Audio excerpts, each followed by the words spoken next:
एक समय की बात है। एक जंगल में मोनू नाम का गधा सोनू नाम के हाथी के साथ रहा करता था। दोनों बचपन से एक साथ खेलकर बड़े हुए थे। दोनों की पक्की दोस्ती थी।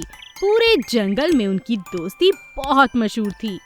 दोनों हर काम एक साथ करते थे। एक दिन खेलते खेलते सोनू ने मोनू से कहा, अरे मोनू, चलो इस नारियल के पेड़ से एक नारियल लेकर उससे खेलते हैं।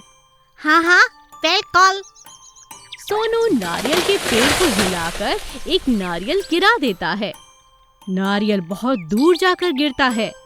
सोनू नारियल के पीछे पीछे जाता है, मगर वहाँ बैठा हुआ शिकारी अपने जाल में उसे फंसा लेता है और अपने साथ उसे दूर गांव ले जाता है।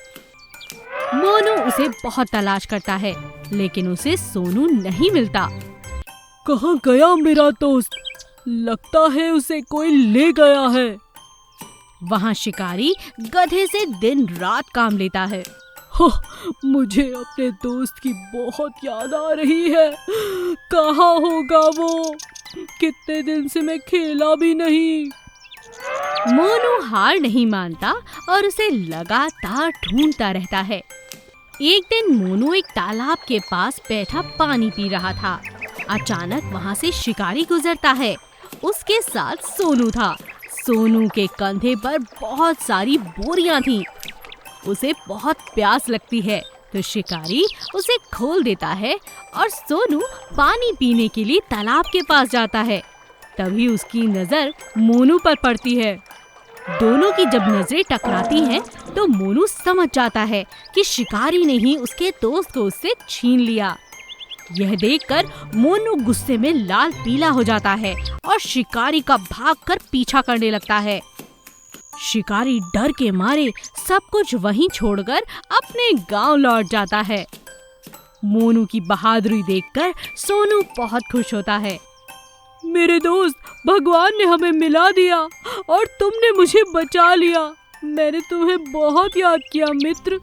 दोनों दोस्त बरसों के बाद फिर से मिलकर बहुत खुश हो जाते हैं और फिर कभी अलग नहीं होते। गर्भवती हिरन की दर्द। बहुत समय पहले की बात थी। एक घने जंगल में हिरन की एक झुंड रहा करता था। उस झुंड का नायक था हीरा, जो उस झुंड की देखभाल करता था। हीरा सबका संरक्षक था। वह सब हिरन को बोलता है कि कहां पर खाने के लिए जाएं और कहां नहीं। लेकिन एक दिन एक दुष्ट शिकारी उस सुंदर हिरन की झुंड को देख लेता है और सबको पकड़ने के लिए सोचता है। अरे ये कितना सुंदर हिरणों का झुंड है। अगर मैं इसका मांस शहर में जाकर बेचूंगा तो बहुत अच्छा दाम मिलेगा। उसी झुंड में हीरा का जोड़ी पन्ना भी थी। पन्ना एक खूबसूरत सुनहरे रंग में थी। उसकी त्वचा चमकती हुई थी। उसके सींग भी चांदी के रंग में थी। एक दिन पन्ना को पता चलता है कि वह गर्भवती है। तभी सारे हिरन ये बात जाकर हीरा को बोलते हैं। आपको मुबारक हो नायक, आप अभी बाप बनने वाले हैं। ये बात सुनकर हीरा बहुत खुश हो जाता है और पन्ना को अच्छी तरह देखभाल करने का आदेश देता है। लेकिन हीरा को पता नहीं था कि वह शिकारी उनकी झुंड पर हमला करने एक योजना के साथ आ रहा था। कुछ दिन के बाद शिकारी एक योजना बना के हिरन की झुंड पर हमला करने जंगल में आता है और चुपके मौके के लिए देखता है। जब सारे हिरन पानी पीने के लिए एक तालाब के पास आते हैं, तभी अचानक शिकारी एक जाल डालता है। शिकारी को देख सारे हिरन भाग जाते हैं, लेकिन गर्भवती होने के कारण पन्ना भाग नहीं सकी और इस जाल में फंस जाती है। अरे मुझे बचाओ, कोई मुझे बचाओ। शिकारी जी, मुझे छोड़ दो। मैं गर्भवती भी हूँ। मेरे बच्चे के जन्म के बाद मैं ही आपके पास चला आऊंगा। मुझे छोड़ दो। ऐसा बोलकर पन्ना गिड़गिड़ाने लगी। उसको देख सारे हिरन परेशान हो जाते हैं और हीरा भी रोने लगता है।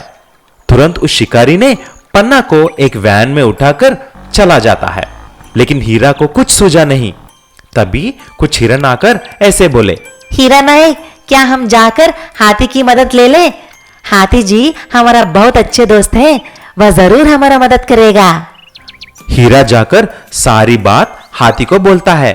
तभी हाथी ऐसा बोलती है, अरे हीरा, तुम परेशान मत हो, मुझे पता है कि वह शिकारी कहां रहता है, हम अभी निकलेंगे, चलो। ऐसा हाथी और हीरा तुरंत एक छोटी सी गांव जाते हैं। वहां पर एक घर के सामने एक वैन में पन्ना को देखते हैं। पन्ना शिकारी की वजह से बहुत डर गई थी। पन्ना को ठीक से खाना और पानी न मिलने के कारण वह बहुत ही उदास थी। तुरंत हाथी ने पन्ना को उस वैन की पिंजरे से रिहा करती है।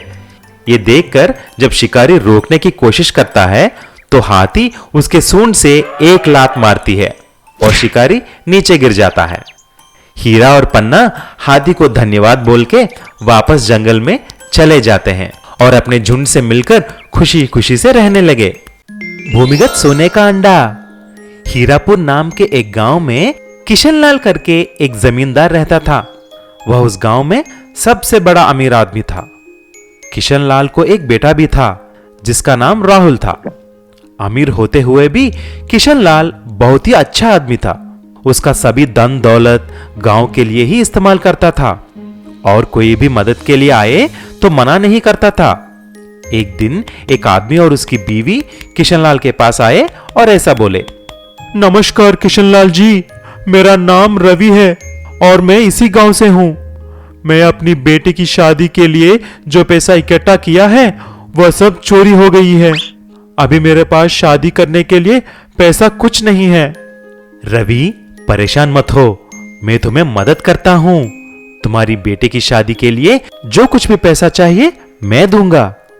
ऐसा बोलते ही रवि और उसका पत्नी वहां से चले जाते हैं। लेकिन ये बात सारी गांव में फैल जाती है।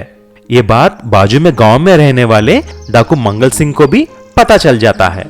तभी वह डाकू ऐसा सोचता है, अरे इस जमींदार के पास इतना पैसा है तो हमको जाना ही पड़ेगा, आखिर हमको भी मदद चाहिए ना। हा हा हा हा हा। फिर एक रात को डाकू और उसके आदमी किशनलाल के घर पहुंच जाते हैं। जब किशनलाल सो रहा होता है, धीरे से जाकर अलमारी खोलते हैं, लेकिन उसमें कुछ भी नहीं था, न पैसा न जेवर, कुछ भी नहीं। लेकिन डाकू मंगल सिंह की नजर एक छोटे से बक्से पर पड़ती है। उसे खोलकर देखा तो उसमें गुप्त निधि की नक्शा मिलता है। अरे ये तो गुप्त निधि की नक्शा लगता है, चलो इसे खोज कर देखते हैं कि इसमें क्या है और हम बहुत जल्दी ही धनवान बन जाएंगे। डाकू मंगल सिंह और उसके आदमी तीनों मिलकर नक्शे के हिसाब से जमीन खोदने लगते हैं। ऐसा ही बहुत दिन तक खोदते खोदते एक सुरंग बना देते हैं। लेकिन ठीक उधर ही जमीन के ऊपर किशनलाल का बेटा राहुल अपने दोस्तों के साथ खेल रहा होता है। खेलते खेलते उनको कुछ जमीन खोदने की आवाज सुनाई देती है और राहुल जमीन पे कान रखकर सुनता है। अरे ये क्या, अंदर कुछ हो रहा है। यहाँ पर जमीन खोदने की आवाज आ रही है। उसके बाद राहुल जाकर उसके पापा किशनलाल को सारी बात बोलता है। किशनलाल पुलिस को लेकर वहां पर पहुंच जाते हैं। जब जेसीबी से जमीन खोदकर देखते हैं तो नीचे एक सुरंग और उसमें डाकू मंगल सिंह के आदमी थे। कुछ ही दूर में एक बड़ा सा सोने का अंडा और खजाना भी था। वह सब किशनलाल का था। तभी किशनलाल ऐसा बोला, पुलिस भाई, इस डाकू और उनके आदमियों को गिरफ्तार कर लीजिए, ये मेरे दादाजी का गुप्त निधि चुरा रहे हैं। तभी पुलिस सबको गिरफ्तार कर लेती है और किशनलाल उस बड़े से सोने के अंडे को सब लोग देखने के लिए उसके घर के सामने प्रदर्शन में रखते हैं और सारा खजाना गांव के लोगों में बांट देते हैं। एक समय की बात है, एक जंगल में लट्टू नाम की लोमड़ी रहती थी। वो बहुत चालाक थी। वो जंगल में सभी को बहुत तंग किया करती थी। उसी जंगल में सोमू नाम का एक खरगोश रहता था। सोमू और लट्टू एक दूसरे को बिल्कुल पसंद नहीं करते थे। वो एक दूसरे को हर वक्त तंग किया करते थे। एक दिन लट्टू लोमड़ी नदी के पास बैठी पानी पी रही थी। सोमू वहीं पास की झाड़ियों में लट्टू को लगातार देख रहा था।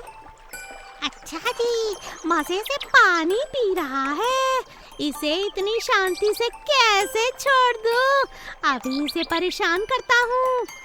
सोमू अपने आसपास नजर घुमाता है। झाड़ियों में उसे एक लकड़ी दिखती है। वो उस लकड़ी को लेकर लट्टू के ऊपर फेंक देता है। लट्टू चौंक जाता है और पानी में गिर जाता है। कौन था ये? किसने फेंका ये मुझ पर? आ आ सोमू हंसता हुआ लट्टू के पास आता है। लट्टू गुस्से से लाल हो जाता है और सोमू को भी पानी में फेंक देता है।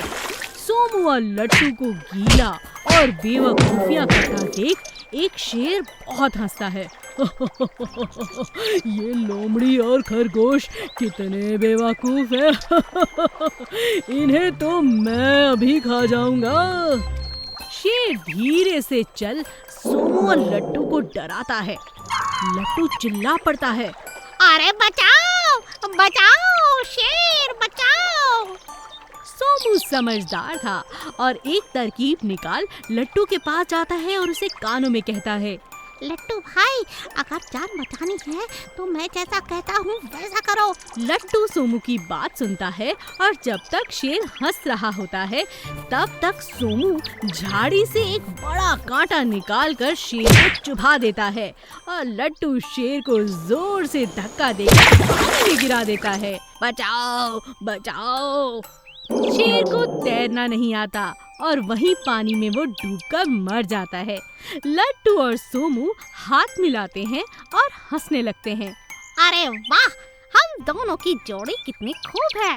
फिर भी हम लड़ते रहते हैं, लेकिन मैं पहले ही जानता हूँ कि मैं बहुत समझदार हूँ। नहीं, मैं समझदार हूँ। मैं समझदार हूँ। बस इसी बात पर दोनों में फिर से झगड़ा शुरू हो जाता है। लट्टू कहता है कि वो बेहतर है और सोमू कहता है कि वो बेहतर है। इसी बात पर दोनों का झगड़ा शुरू हो जाता है और दोनों एक दूसरे को फिर से पानी में फेंक देते हैं और यह देखकर जंगल के बाकी जानवर फिर से हंसने लगते हैं।